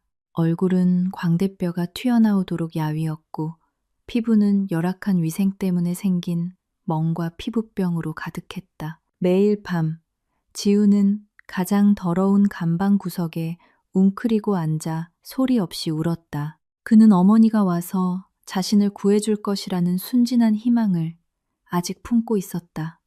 그는 김 여사가 재산을 팔거나 유능한 변호사를 구하러 다니고 있을 것이라고 생각했다. 그는 자신의 어머니가 다른 도시의 여자 교도소에서 훨씬 더 무거운 죄목으로 복역 중이라는 사실을 몰랐다. 이 무지는 그를 계속해서 희망하게 만들었고 그 헛된 희망은 서서히 그의 정신을 갉아먹었다. 그는 종종 혼잣말을 하며 모든 고통의 원인을 서아에게 돌렸다. 그의 왜곡된 마음 속에서 서아는 자신을 함정에 빠뜨린 악독한 아내였다. 그는 아직 자신의 잘못을 깨닫는 단계에 이르지 못했다. 그는 여전히 처량한 부정의 단계에 머물러 있었다. 어느 뜨거운 오후, 수감자들은 교도소 식당에서 휴식 시간을 가졌다. 이것은 그들이 벽 높은 곳에 매달린 철창 안에 낡은 브라운관 TV를 통해 바깥 세상을 볼 수 있는 유일한 시간이었다. 지우는 식당 구석에 홀로 앉아 다른 수감자들에게 또 맞지 않으려고 그들의 시선을 피하며 떨리는 손으로 밥을 먹고 있었다. TV에서는 전국 경제 뉴스 채널이 나오고 있었다. 보통 트로트나 드라마를 더 좋아하는 수감자들에게는 지루한 채널이었지만 이번에는 뉴스를 보고 싶어하는 교도관이 리모컨을 쥐고 있었다. 갑자기 지훈의 귀에 뉴스 앵커가 언급한 매우 익숙한 이름이 들렸다. 유진그룹. 지훈의 고개가 번쩍 들렸다. 그의 시선은 화면이 지지직거리는 TV에 고정되었다. 화면에는 재벌 총수 이강혁의 외동딸 서아 유진 부회장 대규모 서민주택 사업 발표라는 큰 자막이 떠 있었다. 지훈의 심장이 잠시 멈췄다. 화면에는 고층 빌딩을 배경으로 한 화려한 무대가 보였다. 주 연단에는 그가 너무나도 잘 아는 여성이 서 있었다. 서아였다. 하지만 화면 속의 서아는 그가 반지하 방에서 알던 서아와는 너무나도 달라 보였다. TV 속 서아는 매우 우아한 비즈니스 정장을 입고 있었다. 소재는 고급스러워 보였고 재단은 완벽했다. 그녀의 얼굴은 위엄과 지성으로 빛났다. 그녀 옆에는 자랑스럽게 미소 짓는 이강혁 회장과 그 발표회에 참석한 몇몇 정부 장관들이 서 있었다. 카메라는 연설하는 서아의 얼굴을 클로즈업했다. 그녀의 목소리는 낡은 TV 스피커를 통해 맑고 단호하게 들려왔다. 저희는 부가 신의 뜻에 따른 것이라 믿습니다. 화면 속 서아가 말했다. 정직과 성실이 저희 사업의 기반입니다. 저희는 부정을 용납하지 않습니다. 다른 사람의 고통 위에 세워진 곳에는 축복이 깃들지 않기 때문입니다. 그 말은 지훈이 감옥에서 맞았던 어떤 물리적인 구타보다도 더 세게 그를 후려쳤다. 그의 눈은 깜빡이지 않았고 입은 떡 벌어졌다. 씹고 있던 밥알이 입에서 떨어졌다. 그의 머릿속에서는 과거의 모든 기억이 거꾸로 감기는 필름처럼 고속으로 재생되었다. 그는 예전 서아가 얼마나 소박했는지 기억했다. 빠듯한 살림에도 서아가 단 한 번도 불평하지 않았던 것을 기억했다. 서아가 얼마나 영리하게 작은 가게의 재정을 관리했는지 기억했다. 그리고 가장 고통스럽게 그는 이강혁 회장이 자신의 반지하 방에 찾아왔던 순간을 기억했다. 그 촌스러운 옷, 그 간단한 질문. 얘야, 그 좋은 집은 놔두고 왜 여기서 고생하며 사니? 알고 보니 그것은 망상에 빠진 노인의 헛소리가 아니었다. 그것은 문자 그대로의 질문이었다. 그 좋은 집은 정말로 존재했다. 그 부는 현실이었다. 그리고 저 연단에 서 있는 여자, 고위 관료들의 인사를 받는 저 여자, 이 나라에서 가장 영향력 있는 여성 기업가 중 한 명으로 칭송받는 저 여자는 그가 어머니의 파티에서 주방 바닥에 설거지를 하라고 시켰던 바로 그 여자였다. 그가 헛된 재물과 어머니의 자존심을 쨍기 위해 이혼한 바로 그 여자였다. 지우는 심하게 떨었다. 손에 들고 있던 플라스틱 컵이 떨어져 쏟아졌다. 엄청나게 거대한 후회가 그의 가슴을 덮쳐 숨이 막혔다. 그것은 서아의 마음에 상처를 준 것에 대한 후회가 아니었다. 그것은 탐욕스러운 물질적 후회였다. 그는 자신이 방금 평생의 로또 당첨권을 버렸다는 것을 깨달았다. 그는 손에 다이아몬드를 쥐고 있었다. 하지만 그는 그것이 유리 조각인 줄 알고 하수구에 버렸다. 그리고는 금인 줄 알고 돌멩이를 짜짜 달렸다. 이 어리석음은 너무나도 절대적이고 용서받을 수 없는 것이었다. 지훈은 갑자기 붐비는 식당 한가운데서 히스테리컬하게 소리치기 시작했다. 내 아내야. 저 여자 내 아내라고. 내 아내란 말이야. 그는 미친 사람처럼 TV 화면을 가리키며 외쳤다. 다른 수감자들이 그를 돌아보며 이상하게 쳐다보다가 비웃었다. 야, 꿈 깨라. 찌질아. 저런 천사 같은 여자가 너 같은 시궁쥐랑 퍽이나 어울리겠다. 한 수감자가 비아냥거렸다. 아니야, 진짜야. 저 여자 서아야. 내가 남편이라고. 저 모든 게 내 거였어. 내가 저기 있어야 했다고. 지우는 TV에 다가가려 울부짖었다. 마치 화면 속으로 들어가 그 자리를 되찾고 싶어 하는 것 같았다. 하지만 그의 발걸음은 다른 수감자에게 걸려 넘어졌다. 지우는 더러운 식당 바닥에 고꾸라졌다. 그의 얼굴은 흩어진 음식물 찌꺼기에 처박혔다. 하지만 그는 신경 쓰지 않았다.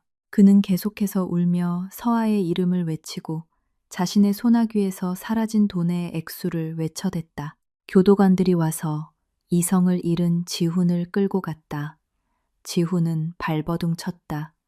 그의 시선은 여전히 TV 화면에 고정되어 있었다. 화면에는 이제 서아가 젊고 잘생긴 남자, 강태우의 찬탄 어린 시선을 받으며 그와 함께 개막식 리본을 자르는 모습이 비치고 있었다. 그 광경은 지훈의 심장에 박히는 마지막 못이 되었다. 그는 소란을 피웠다는 이유로 독방에 다시 끌려갔다. 어둡고 조용한 독방 안에서 지훈은 벽에 머리를 반복해서 돋궜다. 그는 육체적 고통으로 영혼의 고통을 잊으려 했다. 만약 그가 장인에게 잘했다면 누릴 수 있었을 호화로운 삶, 세단, 대저택, 그리고 명예의 환영이 이제 그의 눈앞에서 춤을 추며 그를 끊임없이 고문했다. 그는 자신의 가장 큰 적이 서아도, 이강혁 회장도, 경찰도 아니었음을 깨달았다.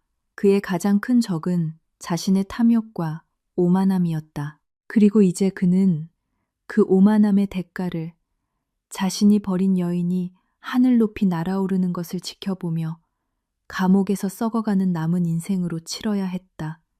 시간은 탐욕스러운 자에게는 잔인하게, 그러나 인내하는 자에게는 아름답게 흘러갔다. 지훈이 감옥에서 뒤늦은 후회와 함께 썩어가는 동안 김 여사의 운명도 별반 다르지 않았다. 아니, 어쩌면 다른 아이러니 속에서 더 비참했을지도 모른다.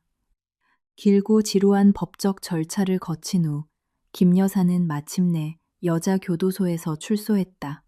그녀는 운이 좋았던 것인지 아니면 치욕 속에서 삶을 이어가야 했기에 불행했던 것인지 모른다. 법원은 그녀가 마약 조직의 사기에 휘말린 단순 피해자라고 판결했기 때문이다. 그녀는 자신이 운반하는 꾸러미의 내용물을 몰랐던 어리석은 운반책에 불과하다는 것이 입증되었다.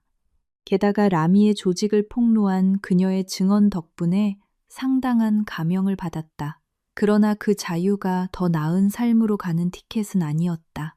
김 여사는 교도소 문을 나섰을 때 그녀를 맞이하는 사람은 단 한 명도 없었다. 가족도, 사격의 친구도, 물론 지훈도 없었다. 그녀는 몇 달 전 체포될 때 입었던 옷을 그대로 입고 걸어 나왔다. 이제는 낡고 곰팡내가 났다. 그녀의 재산은 흔적도 없이 사라졌다. 예전에 자랑스러워하던 그 고급 빌라는 오래전에 압류되었다. 예금, 보석, 모든 것이 사라졌다. 그녀의 이름도 이미 더러워졌다. 비록 운반책에 불과했다 하더라도 마약 사건 전과자를 받아주는 직장은 없었다. 김 여사는 공식적으로 한때 자신의 연극 무대라고 여겼던 도시의 노숙자가 되었다. 김 여사의 하루하루는 이제 가게 처마 밑을 전전하며 보내졌다. 예전에는 고급 레스토랑 음식만 고집하던 그녀의 배는 이제 쓰레기통에서 나온 쉰 음식 찌꺼기나 지나가는 사람들의 동량으로 채워져야 했다. 그녀의 오만함은 살을 내는 굶주림에 서서히 깎여 나갔다. 그러나 그녀의 질투심은 만성질환처럼 강하게 남아 있었다. 그녀는 종종 길가에 멍하니 앉아 지나가는 고급 차들을 멍한 눈으로 바라보았다. 만약 지훈이 어리석지 않았다면, 만약 서아가 반항하지 않았다면, 분명 자신도 저 시원한 차 안에 편안히 앉아 있었을 것이라고 상상했다. 그녀는 단 한 번도 자신의 탐욕을 탓하지 않았다. 어느 맑은 오후 김 여사의 배에서 꼬르륵 소리가 크게 났다. 그녀는 어제 점심 이후로 아무것도 먹지 못했다. 물집 잡힌 발은 목적 없이 걷다가 도심의 한 고급 예식장 지역에 다다랐다. 예전에 그녀는 이곳에서 지훈의 결혼식을 열어주는 꿈을 꾸곤 했다. 그날 예식장은 매우 붐비고 화려했다. 입구에는 노란색의 화려한 장식이 아름답게 휘어져 있었고 향기가 길가까지 퍼지는 신선한 꽃들로 장식되어 있었다. 번쩍이는 고급 세단들이 줄지어 매우 우아한 옷차림의 하객들을 내려주고 있었다. 김 여사는 길 건너편 가로수 뒤에 숨어 멈췄다. 그녀의 눈은 그 화려함뿐만 아니라 예식장 쪽에서 바람을 타고 오는 갈비찜과 육개장 냄새에 굶주려 있었다. 굶주림이 수치심을 이겼다. 그녀의 교활한 머리가 돌아가기 시작했다. 이렇게 호화로운 파티라면 주인은 분명 자비로운 부자일 거야. 아니면 적어도 뒷문으로 몰래 들어가 음식이 남은 더러운 접시라도 훔칠 수 있겠지. 더 대담하게는 신랑 신부를 축복해주는 척하며 동량을 받을 수도 있을 거야. 비틀거리며 김 여사는 길을 건넜다. 그녀는 헝클어진 머리를 정돈하고 흙 묻은 옷을 털어내려 애썼다. 하지만 소용없었다. 그녀는 여전히 노숙자처럼 보였다. 그녀가 예식장 옆문에 다가갔을 때 거대한 화환이 위풍당당하게 서 있는 것을 보았다. 화환에 쓰인 글씨가 그녀의 발걸음을 순간 멈추게 했다. 마치 대낮에 벼락이라도 맞은 듯 했다. 이서아, 강태우님의 결혼을 축하합니다. 김 여사는 얼어붙었다. 입이 믿을 수 없다는 듯 벌어졌다. 그녀는 침침한 눈을 비비며 자신이 잘못 읽었기를 바랐다. 하지만 금색 글씨는 선명하게 보였다. 서아. 예전에 그녀가 모욕하고 짓밟고 길고양이처럼 쫓아냈던 며느리. 오늘 이 도시에서 가장 호화로운 예식장에서 비즈니스 잡지의 가장 성공한 젊은 CEO로 자주 등장하는 남자와 결혼하고 있었다. 그녀의 가슴은 불타는 질투심으로 답답해졌다. 이 파티는 자기 아들의 것이어야 했다. 서아와 나란히 서야 할 이름은 지훈이어야 했다. 재벌의 사돈으로서 하객을 맞이하며 서 있어야 할 사람은 바로 자신이어야 했다. 담장 너머로 엿보는 거지가 아니라 그 질투심은 미친 대담함으로 변했다. 김 여사는 자신에게 아직 권리가 있다고 느꼈다. 그녀는 자신이 한때 서아를 거두어준 공로가 있는 전 시어머니라고 생각했다. 이미 제정신이 아닌 논리로 그녀는 서아가 자신의 처지를 보면 동정할 것이라고 아니면 이강혁 회장이 소란을 피우지 않도록 입막음용 돈이라도 줄 것이라고 생각했다. 그녀는 정문으로 향했다. 향수 냄새 나는 하객들의 줄을 뚫고 들어갔다. 당연히 로비에 도착하기도 전에 검은색 정장을 입은 거구의 경호원 2명이 즉시 그녀를 막아섰다. 김 여사의 불쾌한 몸 냄새에 주변 하객들은 코를 막고 혐오스러운 눈빛으로 멀어졌다. 죄송합니다, 아주머니. 들어오실 수 없습니다. 여긴 초대받은 분만 입장 가능합니다. 경비원이 단호하지만 아직은 평범한 거지라고 생각하며 최대한 정중하게 말했다. 김 여사는 분노했다. 그녀는 쉰 목소리로 소리쳤다. 비켜. 내가 누군지 알아? 내가 신부의 시어머니야. 서아의 시어머니라고. 서아 불러. 내 며느리 좀 만나야겠어. 그녀의 고함은 많은 사람들의 주의를 끌었다. 몇몇 하객들은 수군거리며 그 장면을 휴대폰으로 찍었다. 경비원들은 서로를 쳐다보더니 작게 비웃었다. 서아 아가씨는 이강혁 회장님 외동딸이고 신랑은 강태우 대표님입니다. 아주머니, 사칭하지 마세요. 끌려나가기 전에 어서 가세요. 거짓말 아니야.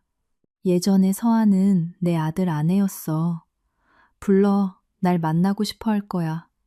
나한테 빚이 있다고. 김 여사는 계속해서 발버둥치며 경비원들의 단단한 팔을 뚫으려 했다. 소라는 점점 커져 접수대까지 들렸다. 갑자기 로비의 하객들이 양쪽으로 갈라졌다. 분위기가 순식간에 조용해졌다. 예식장 안에서 이강혁 회장이 나왔다. 그는 매우 단정한 검은색 턱시도를 입고 있었다. 그의 얼굴은 평온했지만 누구든 고개를 숙이게 만드는 권위적인 아우라를 뿜어냈다. 그의 옆에는 충직한 비서, 김 비서가 서 있었다. 이 회장은 천천히 로비 계단을 내려와 소란이 일어난 곳으로 걸어왔다. 이 회장을 본 김 여사의 기세는 순식간에 꺾였다. 그녀는 그 얼굴을 기억했다. 예전에 반지하 방에서 쫓아냈던 그 늙은 아버지가 이제는 자신을 방해되는 작은 벌레를 보듯 쳐다보고 있었다. 김 여사는 떨었다. 입이 굳게 닫혔다. 이 회장은 김 여사 3걸음 앞에서 멈췄다. 그는 화내지도 소리치지도 않았다. 그는 그저 머리끝부터 발끝까지 김 여사를 뼈를 애는 듯한 차가운 시선으로 훑어볼 뿐이었다. 내 딸의 행복한 날에 무슨 소란인가. 그가 나지막이 물었다. 하지만 그의 목소리는 그 정적 속에서 매우 선명하게 들렸다. 김 여사는 억지로 미소를 지으려 애썼다. 처량한 가짜 미소였다. 회장님 사돈, 저예요. 지훈이 엄마, 김 여사. 저 그냥 축하 인사 드리려고요. 그리고 저 이틀 굶었어요. 회장님, 제발 지난 날을 생각해서. 그녀의 목소리는 문장 끝에서 작아졌다. 밥 한 수를 위해 자존심이 완전히 무너졌다. 이 회장은 옅게 미소 지었다. 아주 옅게. 지난날?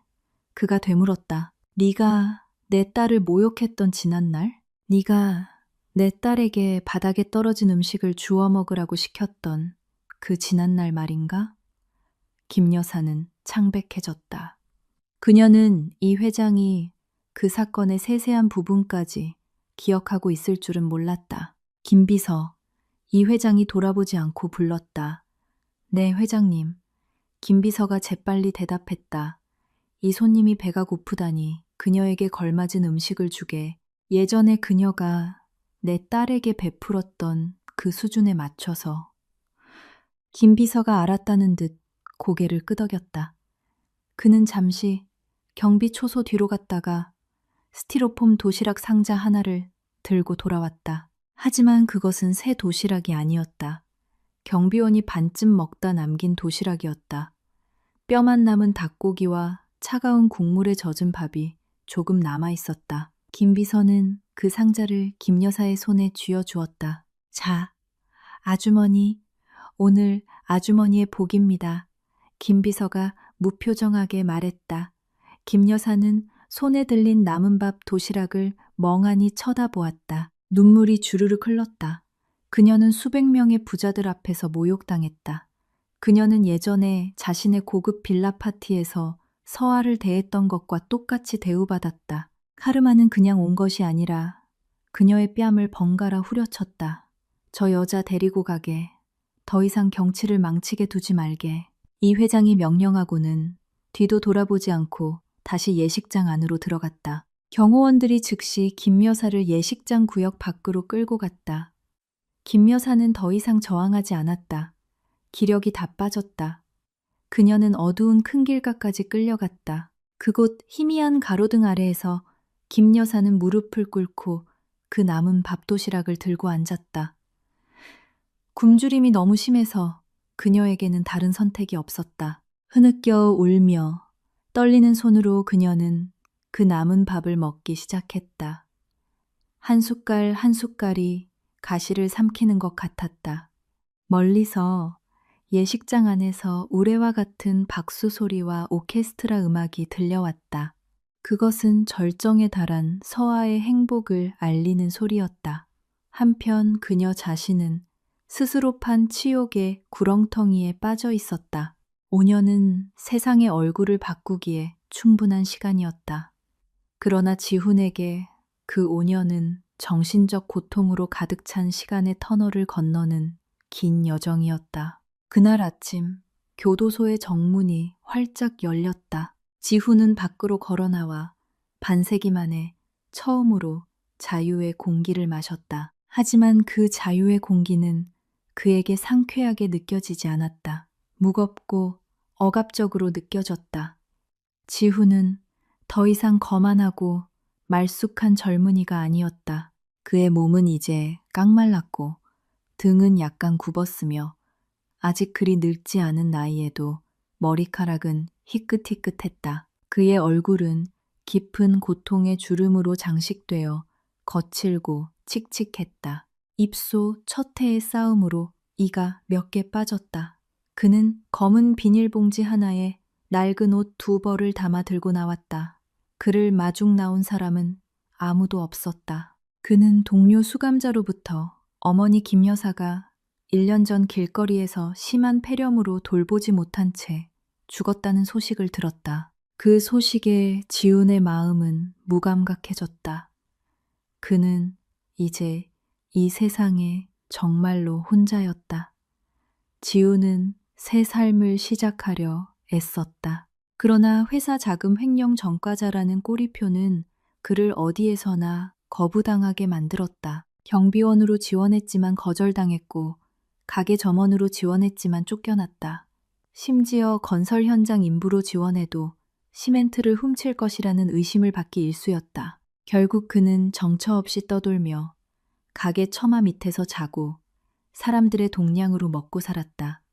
그의 과거의 오만함은 먼지처럼 산산조각 났다. 그는 종종 명상에 잠겨 자신을 진심으로 사랑했던 유일한 여인, 맹목적인 야망 때문에 내버렸던 서아의 얼굴을 떠올렸다. 어느 날 한 공원에서 폐지를 줍고 있을 때 한 중년 남성이 그에게 다가왔다. 그 남자는 그에게 일자리를 제안했다. 한 인력 파견 업체가 도시 외곽의 고급 주택가에 있는 큰 집의 정원사와 수영장 청소부를 구하고 있다는 것이었다.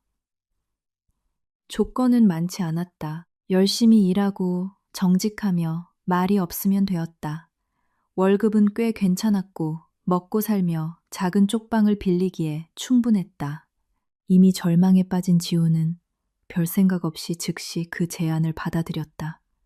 그는 신이 마침내 자신에게 약간의 자비를 베풀었다고 느꼈다. 지우는 매우 고급스러운 주택단지로 안내되었다.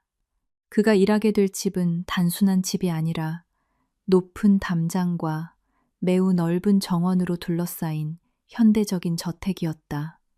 지훈의 임무는 수 헥타르에 달하는 넓은 마당을 쓸고 잔디를 깎고 매일 아침 수영장을 청소하는 것이었다. 그는 성실하게 일했다. 이 기회를 잃고 싶지 않았다. 그는 고개를 숙이고 감히 주인을 쳐다보지 않았으며 집사의 모든 명령에 따랐다. 그는 이 집의 주인이 누구인지 몰랐고 신경 쓰지도 않았다. 그에게는 하루 3끼 따뜻한 밥을 먹을 수 있다는 것만으로도 사치였다. 몇 달이 지났다. 지우는 침묵 속에서 일했다. 그는 마른 잎을 쓰는 반복적인 일과 속에서 평화를 찾았다. 하지만 항상 그의 마음을 어지럽히는 것이 하나 있었다. 이 집의 호화로움을 볼 때마다 그는 예전에 서아에게서 빼앗았던 그 집을 떠올렸다. 이 집은 그 집보다 훨씬 크고 훨씬 웅장했다. 그는 여기에 사는 사람이 얼마나 행복할지 상상했다. 어느 맑은 오후, 지우는 뒷마당에 있는 주 수영장 가장자리에 이끼를 닦고 있었다.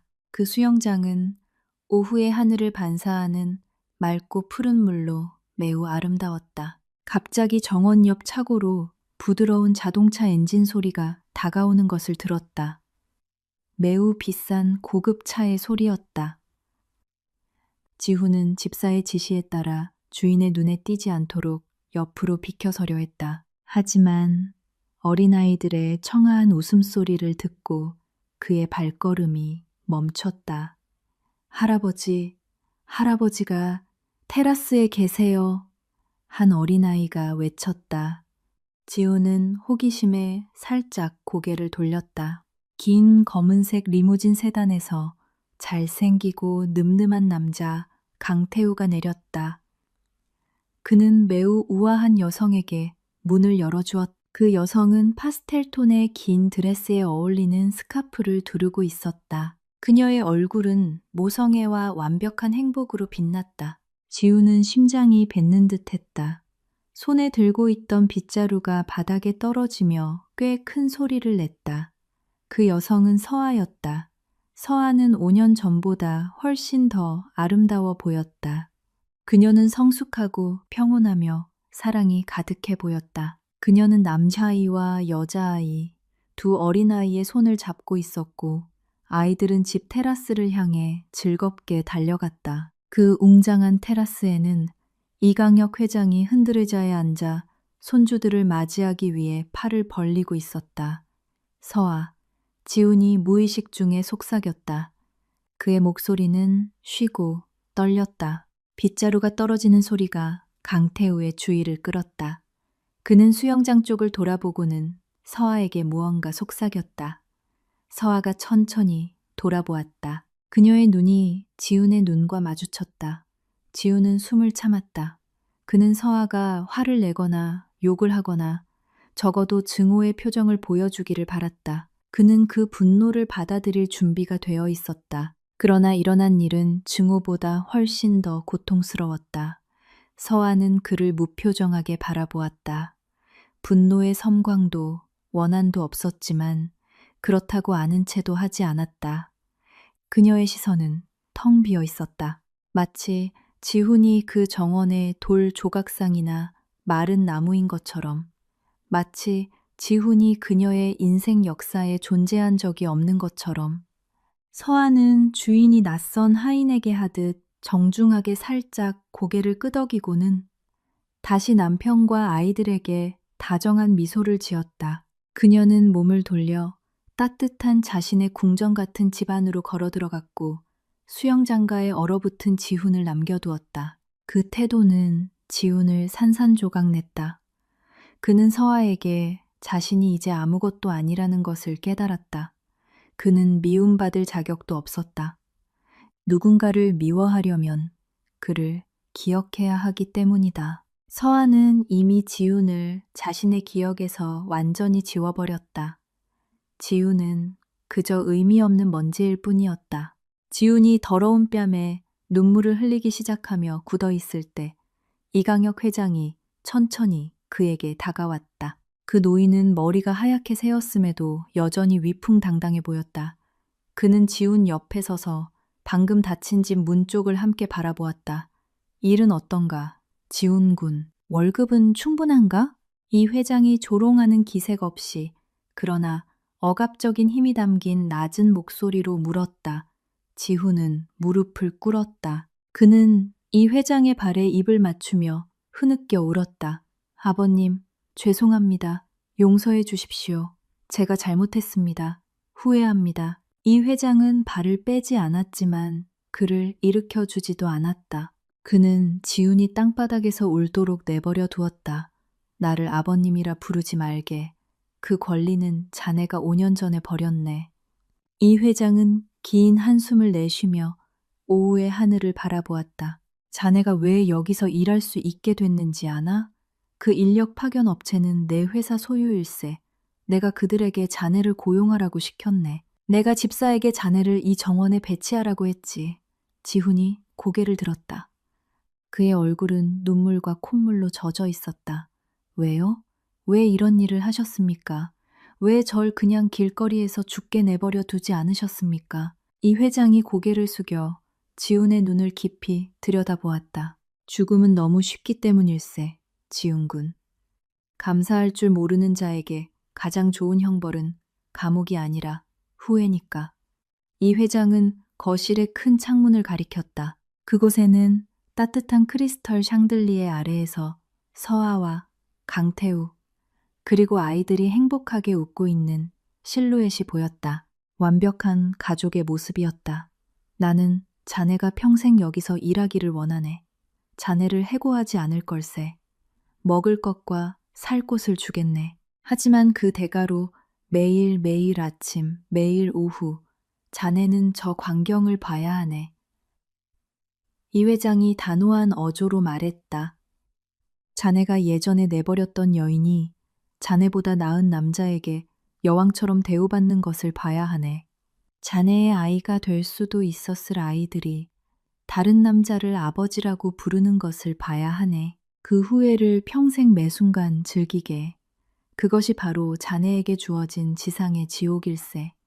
이 회장은 돌아서서 걸어갔고 지훈을 공허함 속에 홀로 남겨두었다. 지훈은 다시 그 창문을 바라보았다. 그는 서아의 그토록 해맑은 웃음을 보았다. 한때는 자신의 것이었지만 그가 눈물로 침묵하게 만들었던 그 웃음을, 그 고통은 너무나도 현실적이어서 그의 심장을 갈기갈기 찢었다. 그는 떠날 수 없다는 것을 알았다. 그에게는 다른 곳이 없었다. 그는 이 금빛 세장에 갇혀 자신의 과거의 폐허 위에 세워진 다른 사람의 행복을 영원히 지켜보는 관객이 되었다. 지우는 떨리는 손으로 다시 빗자루를 집어들었다. 어두워지기 시작하는 저녁 하늘 아래 그는 다시 마른 잎들을 쓸었다. 그의 곁에는 과거의 그림자와 결코 끝나지 않을 후회만이 함께했다. 그의 눈물이 땅을 적셨지만 그가 자신의 손으로 죽인 사랑을 다시 피워낼 수는 결코 없었다.